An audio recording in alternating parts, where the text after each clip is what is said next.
So now that we got the entire authentication process finished, and now that we even got started with Firebase Firestore with that extra database we're also going to use for storing the chat messages, it's time to start working on that chat.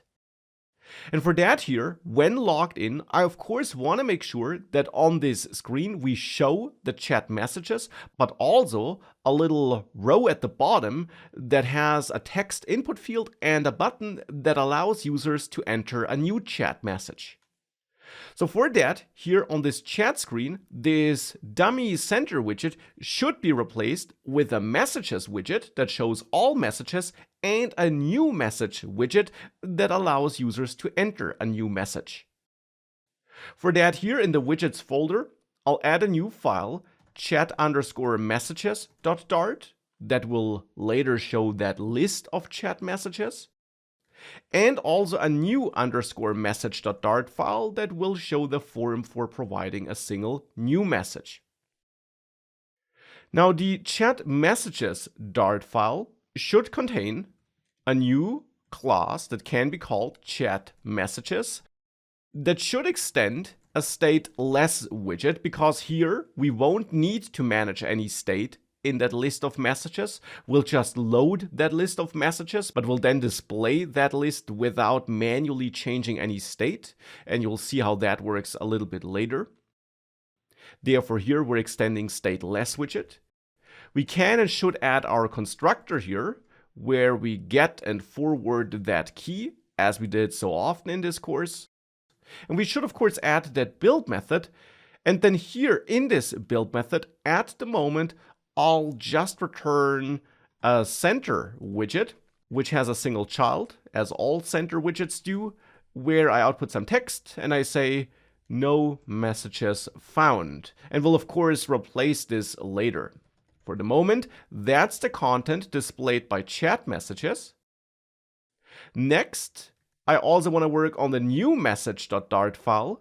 And in that file here, we add another new class, new message, and this will extend stateful widget, because here we will need to manage some state.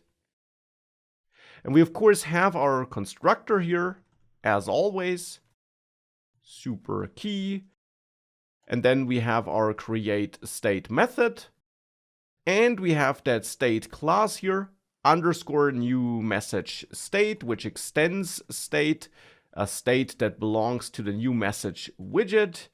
That's also the state we want to set up here. And then here we return a new instance of this new message state class here, like this. And here in the new message state class, we then add the build method. And in this build method here, you can then, of course, style this however you want. You can use whichever widget combination you want. I'll simply add a padding widget here to make sure that we do set up some padding around the text input field and the button. And here I'll set my padding to const edge insets only to set specific padding values for the different directions, and use a padding to the left of 15, to the right of 1, and you'll see soon that this should look decent. Of course, you can tweak those values as needed though, and set a bottom widget of 14. But again, you can definitely fine-tune and tweak those settings. Then here, as a child for padding, I want to use a row, because I want to have two widgets next to each other horizontally. And the first widget should be a text field, not a text form field, because here I'm not using the form widget, though of course you could also use that if you wanted to. And text field instead of a row can be problematic, as you learned before in the course, hence I'll wrap it with expanded, like this. Now this expanded text field combination should then go into the children list of row. But it should not go in there alone. Instead, in addition here, I will also add an icon button widget to render, well, an icon button, where the icon will be the send icon. So the send icon it is.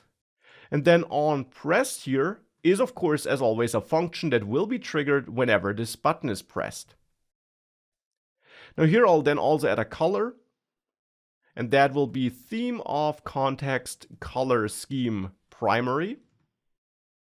And now we just have to configure this text field here. And there, for example, I want to set text capitalization to text capitalization.sentences to make sure how the device supports the user with entering text, that it, for example, should capitalize the start of every new sentence, which you can turn off or configure differently, but it is a configuration I want to add here. I'll also set autocorrect to true to make sure that errors are caught and corrected automatically. I'll enable suggestions by setting this to true like this.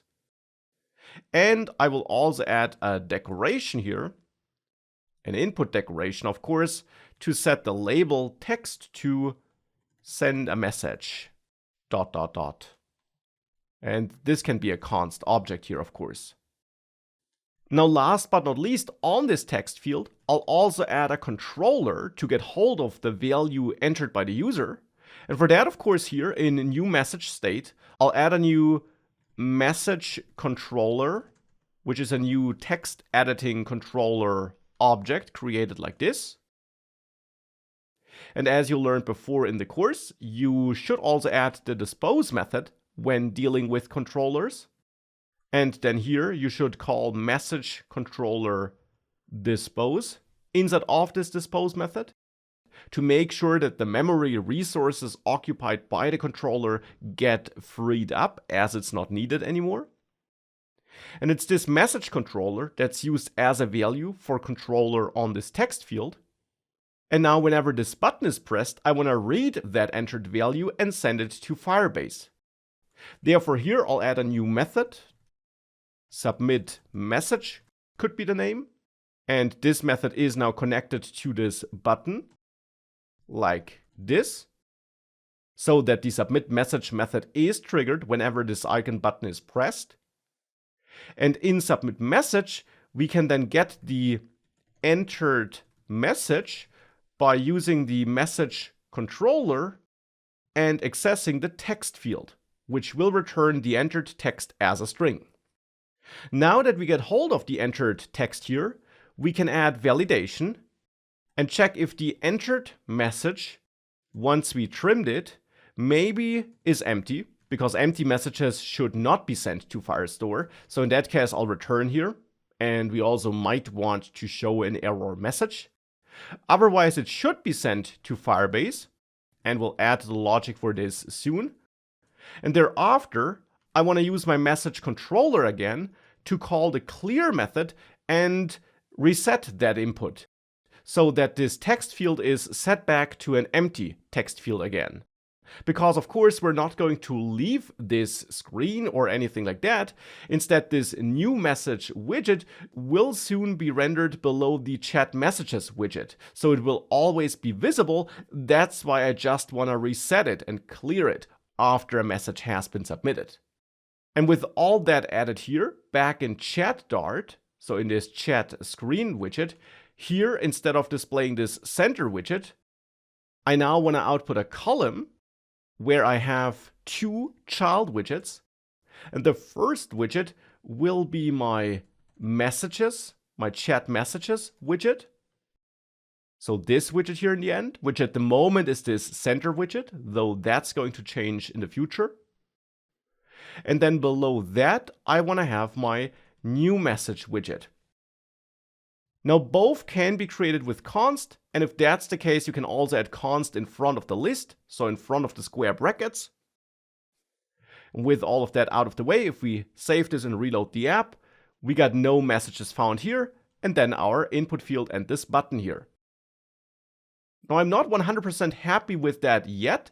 Instead, I'll wrap chat messages with expanded here, not to get rid of some error, but instead to make sure that this chat messages widget indeed does take up as much space as it can get, and we push this input here to the bottom.